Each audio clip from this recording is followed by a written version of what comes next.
A single sentence has ended more lives than any weapon in history. Not the bomb, not the bullet, the speech. Because before any war is fought, somebody has to convince a country that fighting is the right thing to do. They have to take fear, or pride, or grievance, and shape it into permission. These are the 7 speeches that did exactly that. Words that turned ordinary men into soldiers. Words that pulled empires across borders. Words that, if they had never been spoken, the 20th century might have looked nothing like it does. This is how speeches start wars. The first one is also the oldest. In November 1095, in a field outside the French town of Clermont, Pope Urban II climbed onto a wooden platform and gave a speech that would launch 200 years of holy war. He told the crowd that Christian holy sites in Jerusalem had fallen to Muslim armies. He told them that fellow believers were being persecuted in the East. And then he gave them a deal nobody had ever heard before. Fight, and your sins are forgiven. Die fighting, and you go straight to heaven. The crowd shouted back one phrase, Deus vult, God wills it. Within months, more than 60,000 fighters were marching east. The First Crusade ended with the slaughter of Jerusalem in 1099. And for the next 2 centuries, European armies would keep coming back because of one speech in one field on one cold afternoon. That is the template every war speech that followed would copy. Identify an enemy, promise meaning, make killing feel like duty. 700 years later, in a small church in Virginia, a 38-year-old lawyer named Patrick Henry stood up to argue that the American colonies should arm themselves against the most powerful empire on earth. His audience was not convinced. Britain was unbeatable. The colonies were divided. Most delegates wanted compromise, so Henry did what every great war orator does. He reframed the question. He told them this was not a fight they could choose to avoid. It was already happening. Britain had already chosen war. The only question was whether the colonies would die kneeling or standing. He ended with 8 words, "Give me liberty or give me death." The vote passed. 3 weeks later, the first shots of the American Revolution were fired at Lexington and Concord. That is the second pattern. When you cannot promise victory, promise meaning.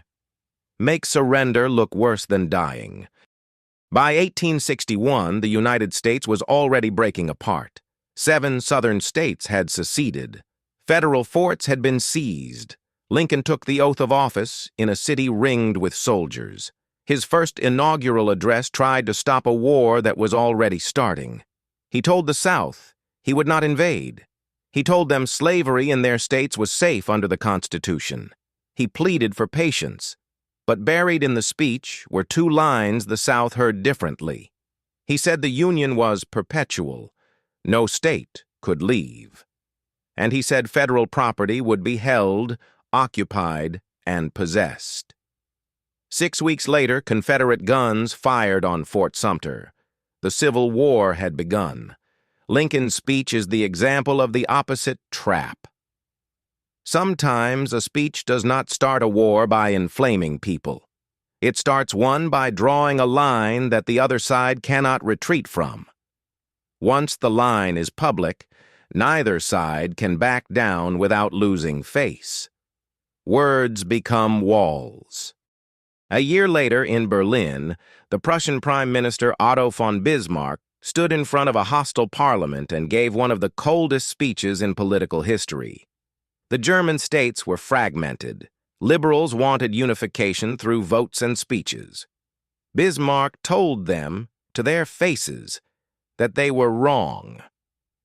The great questions of the day, he said, will not be settled by speeches and majority decisions, but by blood and iron. It was not metaphor. Within 9 years, he had fought and won 3 wars against Denmark, against Austria, against France, and used each one to forge the German states into a single empire. Bismarck's speech is the third pattern. Some speeches do not just inspire war. They tell you in advance that war is the strategy, and by saying it out loud, the speaker dares the opposition to stop him. Most do not. Sometimes a speech starts a war by trying to prevent one. In September 1938, British Prime Minister Neville Chamberlain flew to Munich to meet Adolf Hitler. He gave Germany the Sudetenland, a piece of Czechoslovakia, in exchange for a signed promise of peace. He came home, walked onto the tarmac, held up the paper, and told the British people he had achieved peace for our time. The crowd cheered.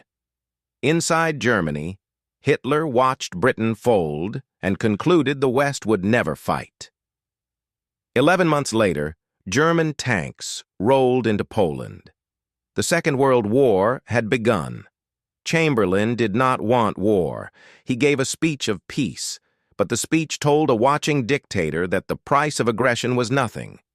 And so, aggression came. That is the fourth pattern. A speech does not have to threaten violence to cause it. Sometimes, the most dangerous war speech is the one that signals weakness to the wrong audience. Cold wars are fought with words almost more than weapons. And in November 1956, at a reception inside the Polish embassy in Moscow, the Soviet leader Nikita Khrushchev turned to a group of Western diplomats and said 4 words that defined the next 30 years. "We will bury you." It was a translation. He almost certainly meant, "We will outlast you." But the line that traveled was the literal one. American newspapers ran it on every front page. The Pentagon used it to argue for missile budgets. Children practiced ducking under desks because of those 4 words. Khrushchev's line did not start a hot war. It started a colder one, an arms race, a space race, 4 decades of proxy wars from Korea to Vietnam to Afghanistan, and the closest the world ever came to nuclear annihilation. That is the fifth pattern. Sometimes the words you say in private are the speech. The mistake is forgetting who is listening. 4 months after the September 11th attacks, in his State of the Union address, President George W. Bush named 3 countries, Iran, Iraq, and North Korea, and called them an axis of evil. It was a speech-writing choice. The phrase was workshopped. Axis echoed the Second World War. Evil placed the conflict beyond negotiation. 3 countries became one enemy. Within 14 months, the United States had invaded one of them. The Iraq War would last over 8 years, cost more than $1 trillion, kill hundreds of thousands of people, and reshape the entire Middle East. Bush's speech is the modern version of every speech that came before it. Identify an enemy. Promise meaning. Make refusing to fight feel like a moral failure. It is the same template Pope Urban II used in 1095. The technology of speech-making changes. The structure does not. Look at all 7 and a pattern appears. Every war speech identifies an enemy. Every war speech makes that enemy bigger and simpler than they really are. Every war speech offers a meaning the listener already wanted. And every war speech makes the alternative, peace, doubt, restraint, feel like cowardice. The reason these speeches keep working, century after century, is that the structure is older than any of the speakers. It works on humans the way a key works on a lock. The lesson is not that speeches are evil. The lesson is that they are powerful. The same template that built crusades also built civil rights movements. The same rhetoric that started wars has also stopped them. The structure is neutral. The intent is not.